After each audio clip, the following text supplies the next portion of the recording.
تو پیغمبر سے کہا اللہ نے کہ بھائی عصمت جو ہے اس گھر سے تنہا نہیں جاتی، اس کے دوہرے تہرے پردے ہوتے ہیں، آگے رسول، پیچھے علی، پہلو میں حسن اور حسین، کتنے حصار میں جا رہی ہیں۔ تو جب اس گھر کی سواری نکلتی ہے تو تمام گھر کے مرد ساتھ ہوتے ہیں، اکیلی عورت گھر سے نکل کے اکیلی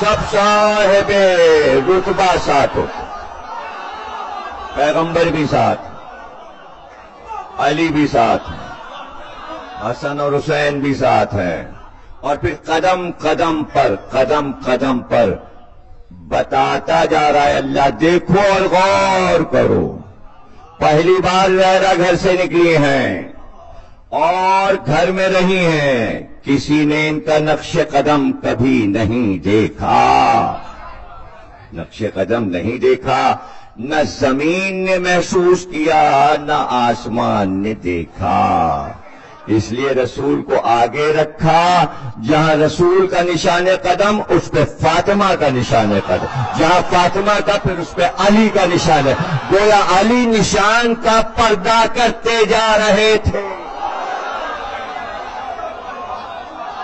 پردہ کرتے جا رہے تھے۔ یہ پردے کا اہتمام چادر میں نکلی تھی، لیکن آپ شاید اگر بلاغت کہتے ہیں اسے، کہ کہتے تو یہی ہے ہم وہ چہرے دیکھ رہے ہیں، یہی مشہور بھی ہے، لیکن اگر اس میں تھوڑا سا کوئی نقطہ تلاش کیا جائے اسے بلاغت کہتے ہیں، جسے نیج البلاغہ، یعنی اس میں کوئی خاص بات ہے۔ تو اب آپ خود دیکھ لیجئے، جب راہب آئے تھے مسجد میں تو رسول اللہ کا چہرہ دیکھا تھا، دیکھا ہوا چہرہ ہے، معالی بھی بیٹھے تھے وہ بھی چہرہ دیکھا ہوا ہے، حسن حسین مسجد میں تھے وہ بچوں کا چہرہ بھی دیکھا ہوا ہے، پھر یہ کیا کہا وہ چہرے دیکھ رہے ہیں، تم تو دیکھ چکے ہو چہرہ، تو چہرے کی بات ہی نہیں تھی، وہ سیاہ نقاب کا جلال تھا،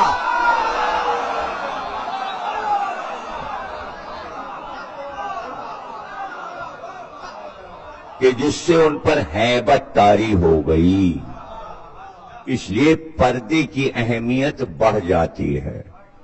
اور پھر حدیث قصہ ہو یا آئے مباہلہ ہو یا آئے درود ہو، اور اگر کوئی کہے کہ بھئی رسول اللہ کے ماں باپ نہیں ہیں حدیث قصہ میں، نہیں، وہ بھی ہیں، وہ بھی ہیں، زہرا کو رکھ کر سارے رشتے جمع کر دیے، اور اس لیے جمع کر دیے کہ پیغمبر نے بات ہی ختم کر دی۔ ایک راہب نے ایک مسلمان عالم سے کہا کہ ہمارے پیغمبر کی ماں افضل ہیں، تمہارے پیغمبر کی ماں افضل نہیں ہے، اس لیے کہ ہمارے پیغمبر عیسیٰ کی ماں مریم کا ذکر قرآن میں ہے سورہ مریم، اور قرآن میں تمہارے پیغمبر کی ماں آمنہ کا ذکر نہیں ہے۔ اب بتائیے کیا جواب تھا؟ تو یہ تو بات اللہ کو معلوم ہے کہ کوئی بھی یہ بات کہہ سکتا ہے، اور پیغمبر بولتا ہی نہیں جب تک اللہ نہ کہے، اس لیے پیغمبر نے بیٹی کو دیکھ کر کہا ام ابیہا، تو اپنے باپ،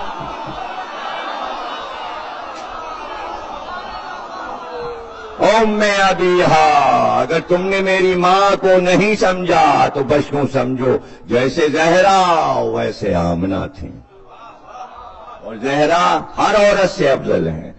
صحیح بخاری اور صحیح ترمذی میں اور مسلم میں یہ حدیث ہے، پیغمبر نے فرمایا 4 عورتیں دنیا میں افضل ہیں، ایک آسیہ، ایک مریم، ایک خدیجہ، ایک زہرا، اور ان چاروں میں زہرا افضل ہیں، 4 بیویاں افضل اور زہرا سب سے افضل۔ تو ظاہر ہے کہ بی بی کا مرتبہ تمام انبیاء کی عورتوں سے اور مریم سے افضل ہے، حدیث موجود ہے۔ تو زہرا بی بی افضل ہو گئی مریم سے، اور ام ابیہ کا خطاب پیغمبر نے دے دیا، اور یہ کوئی فیصلہ جذباتی نہیں تھا، بلکہ یہ فیصلہ عقلی فیصلہ تھا، اللہ نے چاہا کہ یہ فیصلہ ہو۔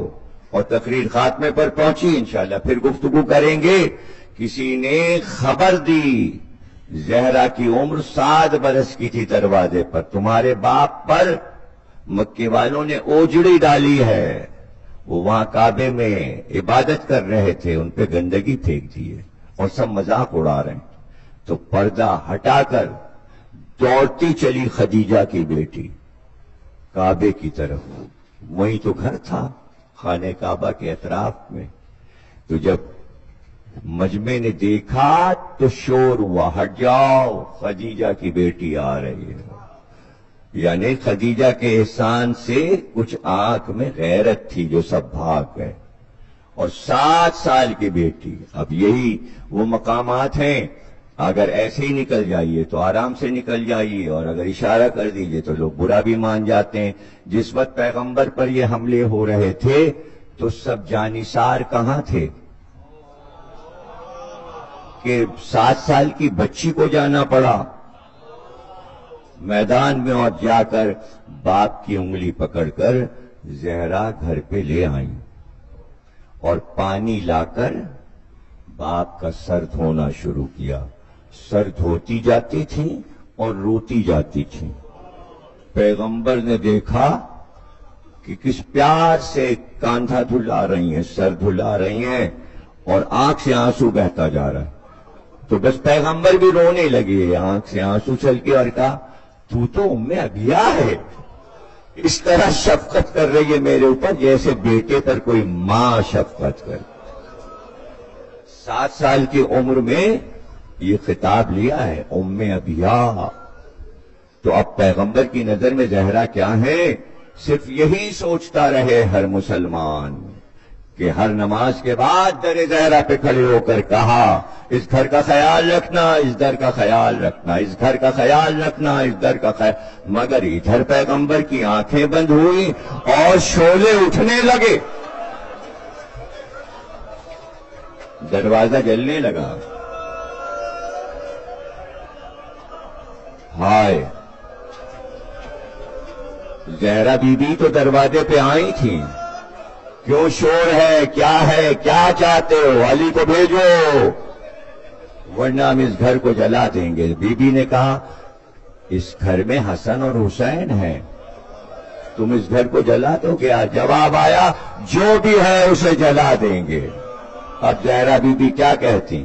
ہاں بس یہاں پر یہ کہا جاتا ہے اور کہا جا سکتا ہے اے دروازہ جلانے والے خبر تو کر دے پیچھے زہرا کھڑی ہیں۔ زہرا کو نہیں معلوم کہ جلتا دروازہ گرنے والا ہے، اتنا ہی کہہ دے ہٹ جاؤ، ہٹ جاؤ، جلتا دروازہ اب گرے گا۔ لیکن میں نے کتابوں میں پڑھا کہ جلتا دروازہ گرا نہیں، بلکہ وہ دہلیز تھی اور سامنے کی دیوار تھی، اور دیوار اور دروازے کے بیچ میں زہرا تھی۔ جلانے والے نے لات سے دروازے کو تھیلا اور دیوار اور دروازے کے بیچ میں زہرا۔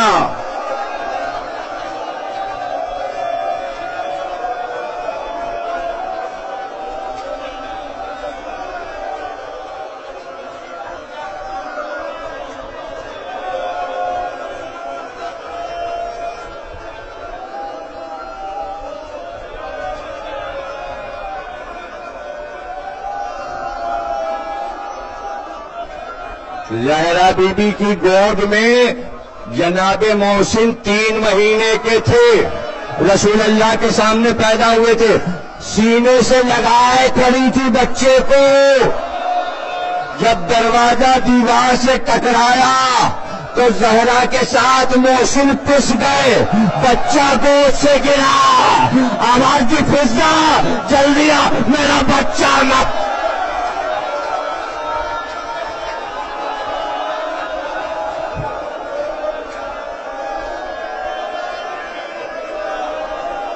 میرا محسن مر گیا۔ ارے اتنا مظلوم بچہ ہے کہ جنازہ باہر نہیں آیا، گھر کے صحن میں قبر بنائی ہے علی نے محسن کی، یا محسن کی قبر وہی بنی جہاں بچہ مرا، یا سکینہ کی قبر وہی؟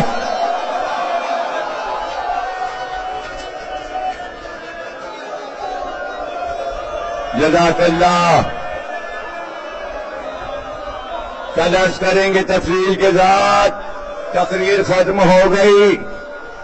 رجت کی حدیث میں معصومین نے لکھا کہ جب رجت میں رسول اللہ تشریف لائیں گے ظہور مہدی کے وقت تو تمام ائمہ واپس آئیں گے.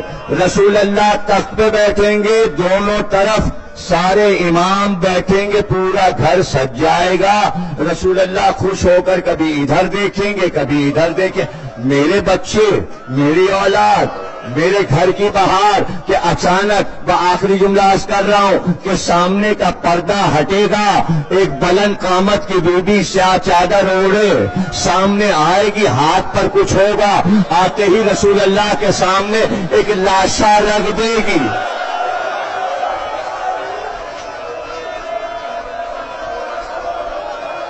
آخری جملہ تقریر کا, رسول اللہ کہیں گے خدیجہ یہ کس کا لاشا ہے؟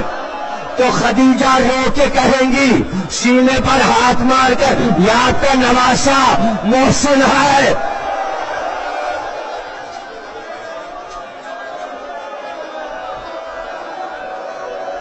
اس وقت جب محسن کا پارا پارا لاشا رسول اللہ دیکھیں گے تو روایت میں یہ ہے کہ قرآن کی ایک آیت پڑھیں گے, لاشے کو دیکھ کر اللہ ذنب قتلت, تجھے کس جرم میں قتل کیا گیا؟